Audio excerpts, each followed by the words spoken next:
Yeah, I've got a little bit more Jocko fuel in me because we needed that throughout the championship weekend and now. But the energy that we now need to bring is obviously of the New England Three Jacks coming out and getting that 28 points to 22 win over the Houston Sabercats, giving them the three-peat. We were there. I was in the booth. You were on the desk, which was fantastic. What a game we had. It delivered in so many ways, and it did come down to the wire. But you've got to say, this Three Jacks team, it's actually hard not to say Three Jacks team, I agree. is one that's built a legacy. Credit to everyone involved, to Ryan Martin, head coach. They were the deserved winners in the end. I agree. I think it was a good wrestle of a game. I think, you know, that Balakana try off the Webster break in the first half from the Three Jacks, probably the moment. Yeah. And really that first half was an arm wrestle. I thought, you know, that middle sort of 45, 50, 60% of the field is where most of the battle happened. Either kick exchanges, both teams. And they got the stride of that. Yeah, trying to get a foothold. And yeah, I thought the Three Jacks kicked a little better, and probably that meant they won the territory battle a little bit more, and that just gave them more shots in the 22. And I thought Houston, in that first half, showed when they could rumble that they were hard to stop, but they weren't getting there anywhere near as much as the Three Jacks. And then I think their line out and some of those scrum pens against too, I think in the first half on their own ball, just killed like their shots and their ability to get a proper foothold in the game. And then really Three Jacks in that last 5-ish minutes of the first half had Houston on the ropes, and those two held up tries were massive moments that made me think, maybe Houston do this. And we look back on those moments. You're absolutely right, how they literally felt they were going into the locker rooms kind of like with that little bit of confidence after, especially the Den Hoot hold up. Second half wise, two really key moments. One, that first try for the Three Jacks. Drake Davis, who, by the way, I thought had a fantastic second half, dropped the ball off the restart. Yeah. That just allowed them inside the half, and they started to gain some momentum, and Caird went over for the try. But Houston sort of came back, and Corbs, over to you on this one. We were calling it on air.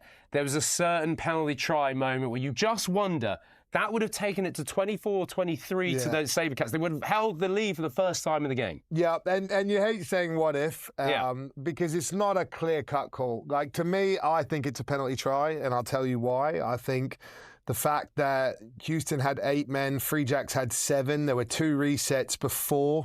Yes. I don't think Houston's going to be resetting that on purpose, if that makes sense, on their own ball with a yellow. So there's time. Where does the blame lie on those resets? I would guess on the defensive side. Then you get a very clear dominant penalty where they're going forward. It's still moving. You could argue that it stands up a bit, but the referee hasn't said use it or play away. Their ball is at the back. They're still going forward. They're inches from the line. And Melvin, Jed Melvin on the flank is nowhere near as prop or bound to the scrum anymore, and that's where the ball gets disrupted. And to me, you could argue, okay, I think when I spoke to Rogan and them after the game, they thought it stood up, so they couldn't reward, but then you say use it or play away and let the 8 pick and potentially score. And that was probably where I was a little frustrated, because you can't have that next scrum reset. To me, in the MLR, I think that then it should be a penalty try. Otherwise, you really are devaluing the scrum. And that's the questions. Reset rule, understand it. But to me, that meant in that moment, it probably should have lent to penalty try. But if not, at least, then maybe if Rogan thinks it stands up and he doesn't want to reward, tell the 8 to use it, and he probably picks and he scores there. Do you know what I mean? And that's the difference in the game. It was. I do think it was certainly a difference at that time where we do think what ifs. Do I think that New England still would have maybe gone and won the game? And do I? Yes. We just said yes. I think that's, we're I saying think we have that, to remember that is like, this ain't a fluke like the Three Jacks. They win the nail biters. They win the tight games. Like, they are the buzzer beaters, like we talked about at the beginning in the game and in our show. Like, that is a championship team. Houston didn't quite have that. Like, they were chasing at the end. That was probably their moment. But I still think the way the game was going, if you look at how Houston were lucky to hold those 2 tries up, Three Jacks were clearly the better team, clearly creating more. Just built off that. Yeah, and clearly probably just were getting the better of the multitude of exchanges. And Houston probably just not getting the reward from their moments was big. I thought Free Jacks just so well coached. Well, too. that was just like so much little details you notice in the game. Like you're like, man, they're a really good team. They're a really good team. Ability to have picked something up, which obviously Scott Maddy has started, is an enormous credit. And also some of the players that came through really well this year. Brock Webster, the 15 for Free Jacks, had an unbelievable game. His aerial skills, his 2 assists, and it was his last assist, the one to Balakana again. Yeah. The way that he just pump faked that, I mean, Mike Petrie in the booth said it perfectly. He allowed the defence to come to him, then went for the ball over the top. That was a try assist that won them the championship in many regards. And then there's just been some other great before. Dan Hollinshead comes in week 8 because Jason Potros is out at number 10. What a story. But just fits in. And that's my point. You don't just have a fly half. I know he's experienced, Hollinshead, who just fits in midway through the season and then it's like nothing changed. Like that is a credit to an organisation, in my opinion, that shows why they are who they are. I completely agree. Well-oiled machine, the consistency.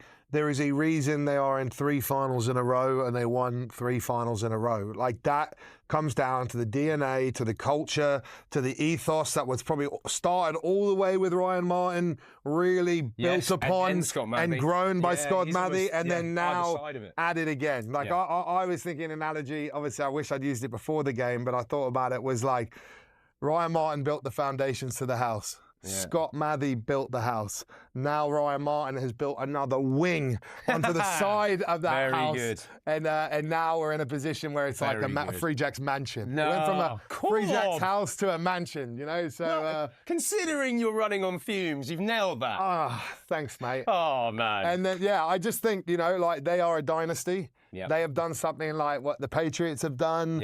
What, you know, and you know what? Like, as much as their success is amazing, it's going to mean they're just going to become these, like, most hated enemies it's funny in the league. That works, isn't everyone just loves to hate on success. So, like, as much as I love them and I do think credit to them, and probably the other person does a lot of credrit. Well, there's actually a lot of people in that organisation do a good job, but to me, Alex Magalhaes. Like, the founder, the brain trust, the origin of the outside the box thinking, the forward innovative mindset kind of bleeds from him down into that organisation based on the staff he would have selected and built in there. It's a very high performance environment for everything on and off the field of what you're looking at in the MLR. I was just going to say actually, and I just wrote down here when you said about off the field, I've noticed the level of media engagement they've had with the Boston press. Forbes wrote out a fantastic article on them just recently. They are a blueprint that I'm sure everyone in MLR, everyone wants to achieve. Media must be fun though when you won 3 titles in a row. I'd love to be the press or the PR guy on that one. We honestly respect the New England Free Jacks.